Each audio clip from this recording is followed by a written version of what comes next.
So, yes, my name is Holly Huston. And if you had to pick just one. So, when my husband saw this title, he said, nose? What are we picking? Thanks. I know, right? So, yes, if you had to pick just one. So, just a quick introduction of who I am. I am a child of God. I'm a wife. I'm a mother. I'm a grandmother. Hobby farmer. And I've been a full-time firefighter paramedic for the last 20 years. So I'm also a lifelong student, which is how I found night. So I'm going to paint a picture for you today of a 50-year-old woman. Don't make any assumptions. So a 50-year-old woman who is kind of complaining of some acid indigestion, some shoulder pain, and she's tired of it, okay? So she calls her regular doctor. I don't know why, but this is the scenario. So she calls her regular doctor, and she goes in to see him. And when she calls to make the appointment, they're like, it's been a while since you've been in here. So why don't we go ahead and send you for some blood work? We'll get a good picture of what's going on, and then we'll have something to also talk to you about when you get here. Okay. Dutifully, you go have your blood drawn. Okay? So you get in to see your doctor, and you sit and talk with him for a few minutes. First the nurse comes in, gets all your vital statistics, and then the doctor comes in. Well, how are you doing? It's been a while. Okay, yes. So you got some gastric upset today. Okay, well, no, kind of all the time, right? It's all the time. We also have some shoulder pain, keeps me up at night. Okay. So it's probably a lot to do with your job. Could be a lot of stress, okay? So, but I'm also looking at your blood pressure here. I really don't like how high it is. I also don't like the cholesterol level that I'm seeing on your blood test that came back. Okay, yeah. So I also think that you probably need to go see an orthopedic surgeon, maybe just, have your shoulder checked out, see what's going on, maybe get a cortisone injection. I'll send you home with some steroids, maybe a steroid pack, kind of help you through whatever information's got you going on to get there. Okay, so let me see. I came in with just some acid indigestion, and I came in with some shoulder pain. Now I have high blood pressure. I have high cholesterol that I really didn't know about to begin with. But, so, bonus, right? So you had two things. You're left with 6 prescriptions, because we're going to put you on a prescription antacid, we're going to put you on cholesterol medication, we're going to start you and just nip it in the bud with the high blood pressure medication. Okay, so, and just as he's leaving the room, I noticed you had a birthday. As an extra added bonus, you qualify for a colonoscopy. Happy birthday, right? Yeah, I know. Heck yeah. So, completely disheartened, you leave the parking lot and you call your naturopathic angel, right? And so you have an appointment with them. They get to work, getting to the root of what's going on, right? So, all right. So we have some suggestions for you. Awesome, perfect. So we're going to put you on some B vitamins and help your nourish your nervous system. Maybe some ashwagandha. We're going to put you on some probiotics and some prebiotics. Ciao, Bally. And we are also going to maybe recommend some craniosacral. Kind of help you relax a little bit. Awesome. Okay. And we want you to do a liver cleanse, because who doesn't need to do a liver cleanse? Yeah. So we get you going on that, and we also want you to keep your elimination channels open. Okay? And we also want you to drink some water. So completely overwhelmed.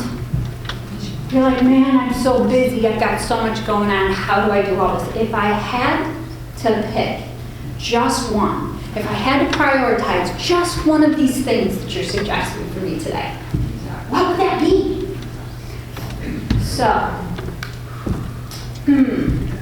what would that be? What if there was one thing? What if one thing that we could recommend that would maybe change the trajectory of your health? What if there was just one thing?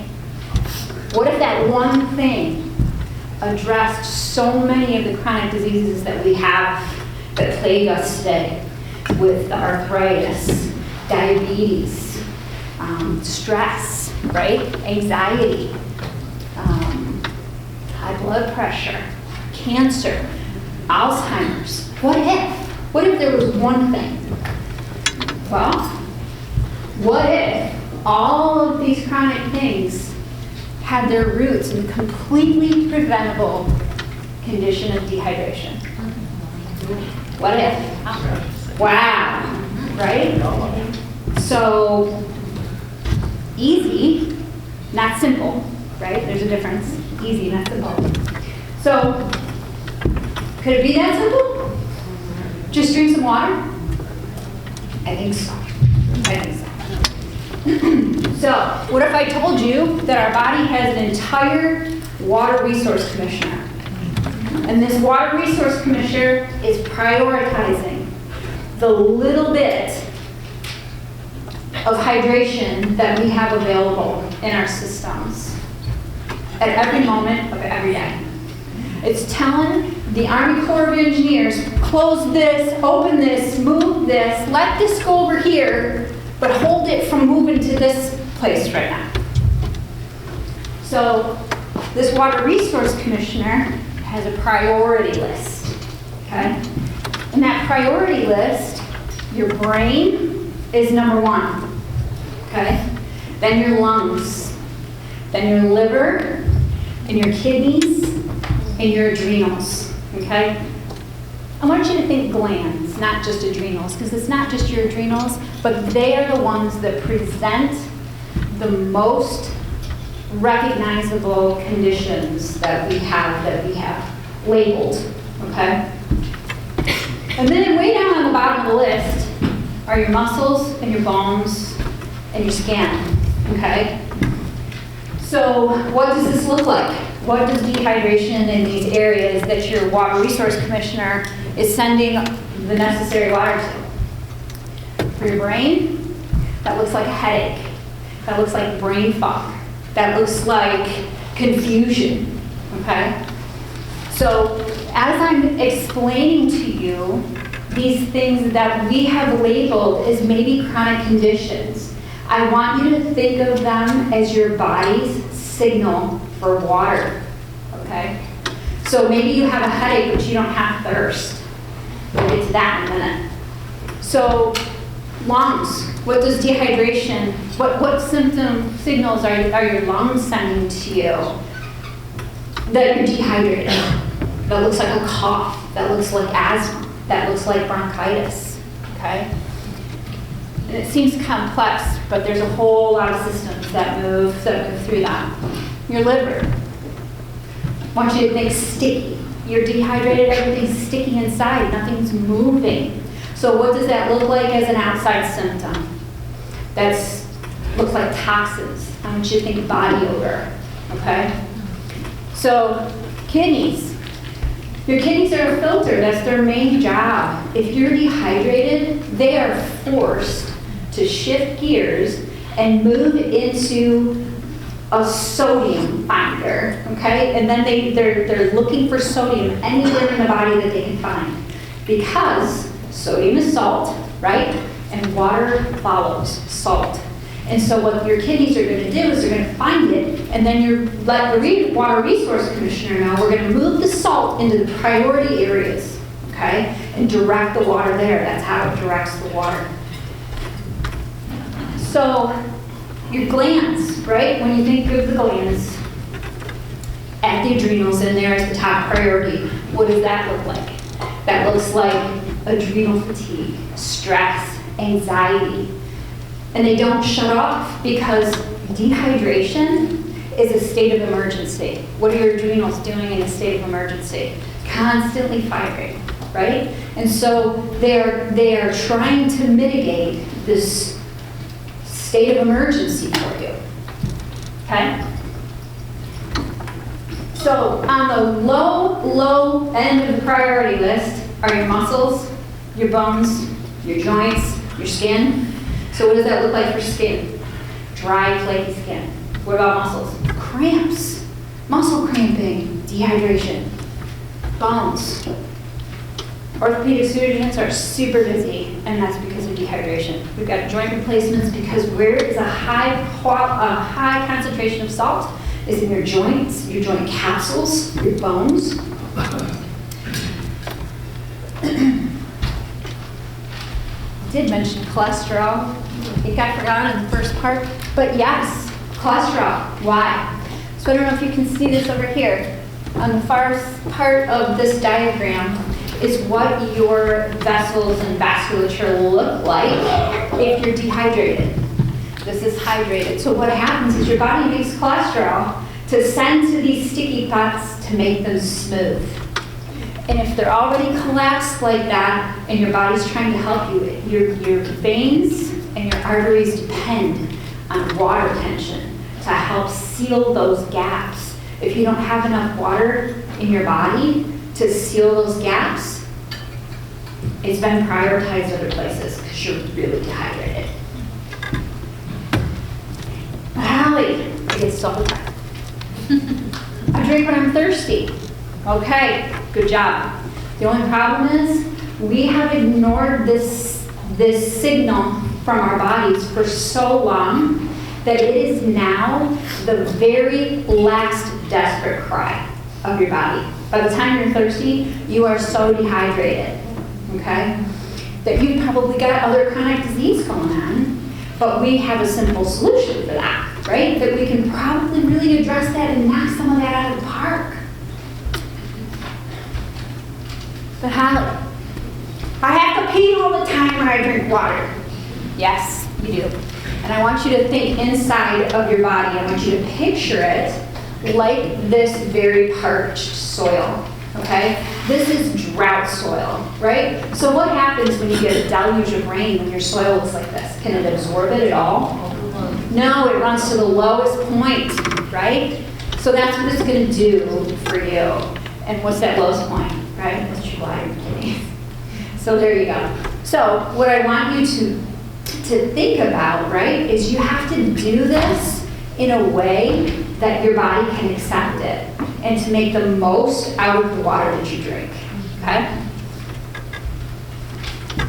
So, but Hallie, continue, good, I got a lot of that. I drink juice and tea and coffee. There's water in that, right? Ooh, yeah, but no. So what else is contained in there, right? Chemicals, caffeine. What does caffeine do? Caffeine dehydrates you even further, right? So every cup of coffee you drink, you need to drink like 6 more cups of water to replace just that one because of what that triggers inside your body, okay? So what counts? What counts as water? Well, water counts as water, right? I'm sorry, water counts as water. And we need to drink as much of that as we can. So I've got some guidelines for you, okay? We need to be mindful of what we're drinking too, right? The water, we gotta get some quality water, right? So if you need water, try to avoid drinking from plastic. Try to drink filtered as much as possible. So I want you to drink half your body weight in ounces, okay? 100 pounds, 50 ounces of water a day. 200 pounds, 100 ounces of water a day, okay? That's a bare minimum, folks. That is just a bare minimum. That's to get us up to try to not be dehydrated, right? And so how much better are we gonna feel? Our joints are gonna quit aching, okay? Our brain cognition is going to be sharper, better. So what I want you to do is drink 8 of those total ounces a day, a half hour before you eat, okay? And then wait for 2 hours after you're done eating and then continue on with your process. And I want you to do that for every meal. And that's going to help your body absorb those nutrients because what I want you to hear, okay, is that every function of the body is monitored and controlled, right, by the efficient flow of water. every function. It doesn't matter how much ashwagandha you're taking or how many beautiful B vitamins that we're taking to help us methylate things. If we don't have enough water in our system to get it passed along to the very stressed systems of our body that need it, okay? And I want you to add a half a teaspoon of salt to every half gallon of water that you have to drink, okay? And I want you to think that now it is time for us to switch gears, right? It's time for us to switch from the labels, the symptoms that we're having of dehydration that are labeled as chronic diseases. It's time to move from chronic things into a pathway and mastering the art of preventing them in the first place. Thanks for being with us here today.